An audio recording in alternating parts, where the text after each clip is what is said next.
and this is yet another incident of mass shooting that has been reported from the United States of America. This time, the shooting has been reported in the state of Maryland, where a shooter reportedly opened fire at a manufacturing unit in Smithsburg town. Now, according to the initial reports that have come in, at least about 3 people have been killed and a few others have been injured.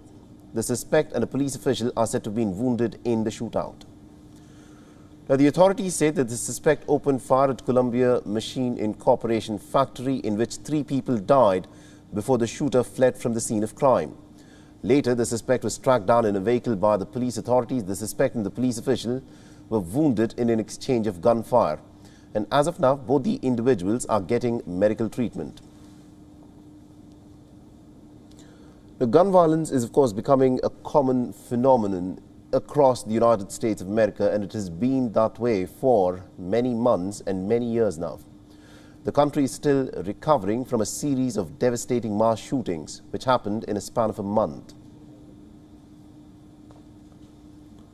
Now, remember, just recently there was this racist rampage that took place at a supermarket in Buffalo in New York, where 13 people were shot at, out of which 10 died.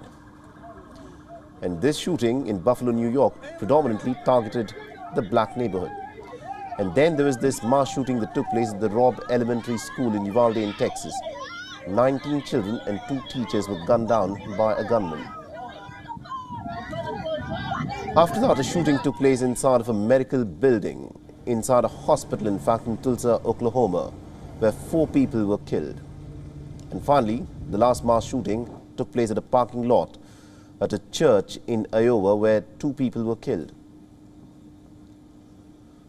Now, all of these incidents have, of course, led the U.S. House to pass a gun control bill. The bill will raise the minimum age of purchasing certain types of firearms from 18 to 21.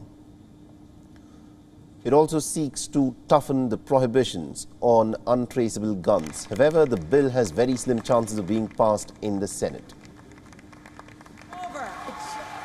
And my colleague Susan Tehrani has been tracking the story very closely for us from New York and has sent us this report. Listen in. 3 people died and 3 others are injured after a shooter opened fire at a manufacturing facility in the U.S. state of Maryland. The shooter himself has been identified as one of those injured. The incident happened at around 2:30 p.m. local time. And during a news conference, Sergeant Carly Hose told reporters that there has been no immediate information on the identities of the victims and whether or not they were employees of that manufacturing facility. The suspect is no longer a danger to the community, according to law enforcement, and multiple federal agencies, including the FBI, are now cooperating with local law enforcement to further investigate this incident. Susan Tehrani reporting from New York for WION World is One. WION is now available in your country. Download the app now and get all the news on the move.